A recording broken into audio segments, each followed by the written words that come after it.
अब्बासी साहब ने एक तहलका खेज बयानात जो दिए हैं उसमें तो पहली बात तो ये की कि उन्होंने मुस्तकबिल करीब में इंतखाबात में हिस्सा ना लेने का इंदिया दे दिया।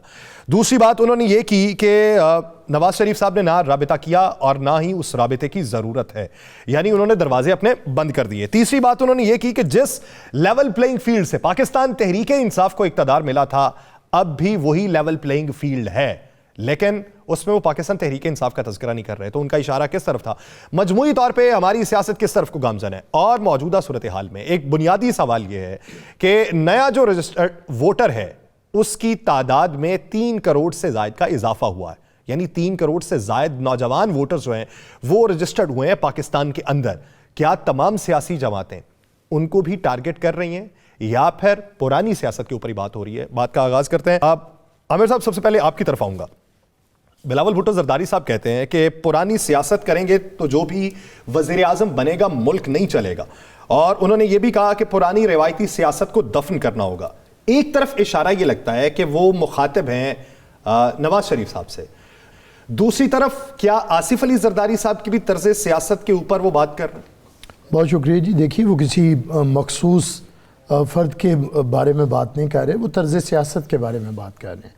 और पाकिस्तान का जो पुराना तर्ज सियासत है उससे ना तो अक्सरियत खुश है, ना आवाम खुश है, और ना वो तर्ज सियासत पाकिस्तान के काम आ सका है। देखिए, अब पाकिस्तान के अंदर जो मेजॉरिटी है वो 70% नौजवान लोग हैं, और वो नौजवान सियासत से बहुत दूर हैं, और सियासत से को एक शजर ममनुआ बनाया भी गया है आम आदमी के लिए, और वो इसे अच्छा समझ भी नहीं रहे। इसमें दोनों हैं। एक वजूहत तो ये हैं कि प्रोपेगेंडा भी किया गया है हमेशा समाज को गैर सियासी करने के साथ, सियासत को और अहले सियासत को हरफ दुश्मन दिया गया है। लेकिन दूसरी बात ये भी है कि ये ज़्यादातर जो सियासी लोग हैं आज, या सियासी जमातें मौजूद हैं, ये परवरदा हैं, किसी ना किसी के बनाए गए हैं।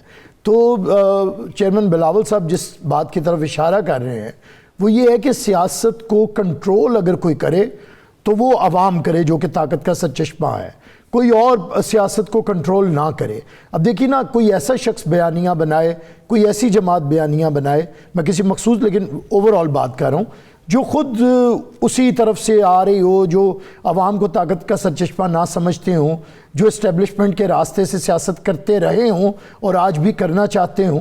तो बिलावल साहब इस चीज़ को एड्रेस कर रहे हैं। वो चाहते हैं कि पाकिस्तान के अंदर मेजॉरिटी को हक़मियत दिया जाए और वो आएँ। जहाँ तक आपने प्रेसिडेंट आसिफ अली ज़रदारी की बात की, देखिए प्रेसिडेंट आसिफ अली ज़रदारी ने वही सियासत की है जो पाकिस्तान पीपल्स पार्टी की सियासत है। और आप अगर रिसेंट इलेक्शन 88 से चले जाएं, जितने भी एक तारीख़ है जनरल ज़िया के बाद, तो पीपल्स पार्टी कभी भी इस्टेब्लिशमेंट की मदद से ना तो इक़्तिदार में आई है, ना हमने इत्तेहाद बनाए हैं, ना हम पे किसी का एहसान है, खा वो जनरल हमीद गुल हो या वहाँ से लेके जनरल फैज़ हमीद तक हो। तो हम समझते हैं कि पाकिस्तान के अंदर अब ये खेल बंद होना चाहिए, अवाम की तरफ दे। आज भी देखिए तो सियासत क्या हो रही है, जो बिलावल साहब पैगाम देना चाहते हैं कि नौजवान चाहते हैं कि कोई सियासी जमात अपना प्रोग्राम दे, अपनी बात करे, लेकिन सियासी जमात तो कहीं और से प्रोग्राम ले रही हैं। और हो क्या रहा है कि वो लीडर आके मैं आपकी इसी बात में कथा कलामी के लिए माजरा चाहता हूँ। ये जो आपने बात की कि हम अवाम के कंधों पर आना चाहते हैं, आपको याद होगा ये माजी करीब में जब पीडीएम की हुकूमत जा रही थी तो बलूचिस्तान में आसिफ अली जरदारी साहब ने बहुत से राबिता किए थे, बहुत से लोगों ने आपसे वादे वईद किए थे, लेकिन उन लोगों के बारे में आपकी ये राय ये होती थी कि इशारा होने पे अपनी वफादारियां तब्दील करते हैं। फिर उसके बाद वो पाकिस्तान मुस्लिम लीग नून के साथ हो गए, तो आपने ये कहना शुरू कर दिया कि हमारे साथ वादे करके ये उधर को गए हैं तो कोई वजह है। तो आपके साथ जो पहले वादे थे वो किस मंतिक की बुनियाद पे थे, और अगर उधर जाते आप देख रहे हैं तो वो फिर उसमें कौन सी मसलहत? देखिए, आपके सवाल में ही आपका जवाब है। अगर तो वो हमारे साथ वादे करके कहीं और गए हैं तो इससे साफ अंदाज़ा कर लें कि वो फिर किसी की वजह से हमारे से वादे नहीं कर रहे थे। वो हमारी पॉलिटिकल एक्सरसाइज थी। मैं बलूचिस्तान का अभी भी आपको बता देता हूँ कि अभी तक मियाँ साहब गए हैं वहाँ पे PMLN की तरफ से, मियाँ साहब ने कोई पॉलिटिकल एक्टिविटी नहीं की। मियाँ साहब एक होटल में गए हैं, चंद इलेक्टेबल्स को मिले हैं, चंद का शिकार किया है, बोरी में डाला है और उन्हें लाहौर ले आए हैं।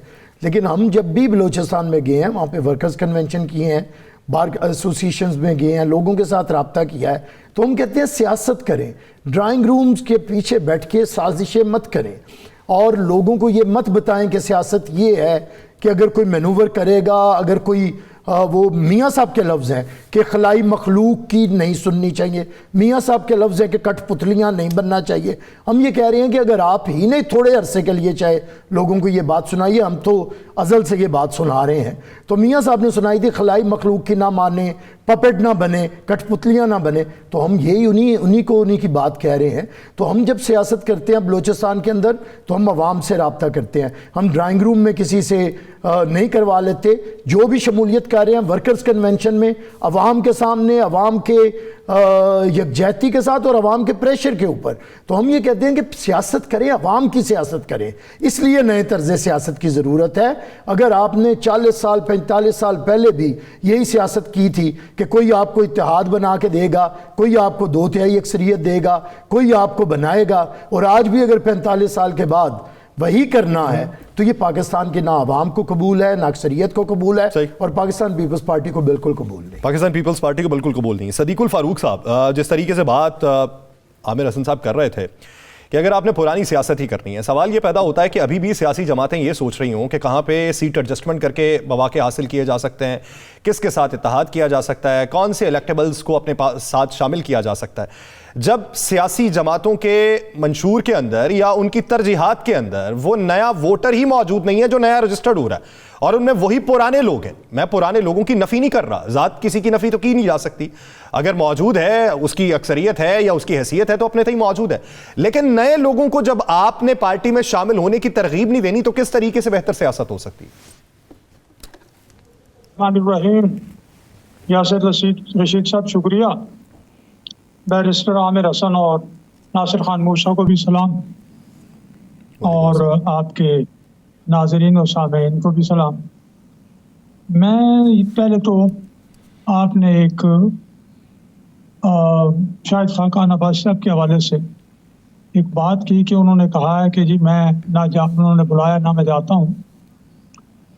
मैंने उन्हें परसों खुद सुना अपनी तारीख के मौके पे, उनके अपने मुंह के अल्फाज जब सवाल कर रहे थे अखबार नवीस, तो उन्होंने कहा कि मुझे जब भी मियाँ साहब बुलाएंगे, लाहौर 4 घंटे का रास्ता है, मैं बिल्कुल जाऊंगा और मिलूंगा।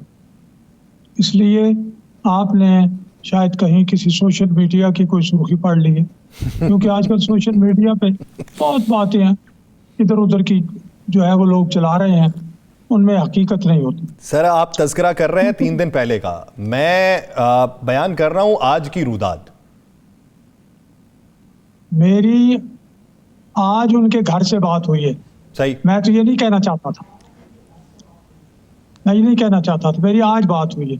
वो इलेक्शन नहीं लड़ेंगे, वो अपने कारोबार को अब पर तवज्जो देंगे, फिलहाल जो उनकी बात है। सही। मैंने कुछ मशवरा दिया है, वो बाद में बात करेंगे। तो खैर, मैं अब आपके सवाल का जवाब देता हूँ। एक आमिर हसन साहब मेरे छोटे भाई हैं, उन्होंने बातें जो की हैं कि एस्टेब्लिशमेंट की नहीं होनी चाहिए, कहीं से पुरानी सियासत नहीं होनी चाहिए। ये जब यहाँ ओपन मार्केट इकानमी 90 में नवाज शरीफ साहब ने इंट्रोड्यूस की, जिसका ब्लूप्रिंट इंडिया लेके गया 92 में, उससे जो कुछ फिर मामलात सीधे हुए, ये मोटरवेज, ये इंफ्रास्ट्रक्चर, ये फिर उसके बाद आकर सीप है, गवादर, ये सारी चीज़ें, यूनिवर्सिटियाँ, ये लैपटॉप्स, ये बच्चों को स्कॉलरशिप्स मेरिट पर, ये अस्पतालों की जनाब मॉडर्नाइजेशन, उनकी वहाँ 151 दवाइयाँ एमरजेंसी में फ्री, और 4% जो है वो इन्फ्लेशन, जीडीपी 6%, 100 रुपए का डॉलर उस वक्त बहुत कम था। ये सारी चीज़ें जो हैं ये जदीद तरीक़ों से हासिल की जा सकती है, पुराने तरीके से नहीं। ये जदीद मईशत के तरीके हैं, तो ये इनकलाबी सियासत है। उन्होंने झूठी बात नहीं की, उन्होंने वादा किया था 4 साल में लोड शेडिंग ख़त्म कर देंगे, अल्हम्दुलिल्लाह लोड शेडिंग ख़त्म की। दहशतगर्दी ख़त्म करेंगे, उन्होंने दहशतगर्दी ख़त्म की, अपने वादे पूरे किए। हाँ, नौजवान आए हैं, नौजवान देख रहे हैं, ये नौजवान 2017 तक को भी याद रख रहे हैं। उस वक्त क्या सूरत हाल थी, किस तरह नवाज शरीफ साहब को निकाला गया, क्या हुआ, फिर उस के बाद पाकिस्तान का हाल क्या।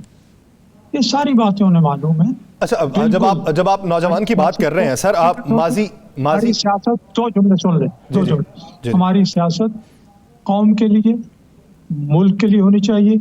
हमें किसी को धोखा नहीं देना चाहिए। जो कमिटमेंट करें पूरी करें। और नवाज शरीफ और शहबाज शरीफ ने जो कमिटमेंट की अपने मुस्लिम लीग की हुकूमत में, वो पूरी की।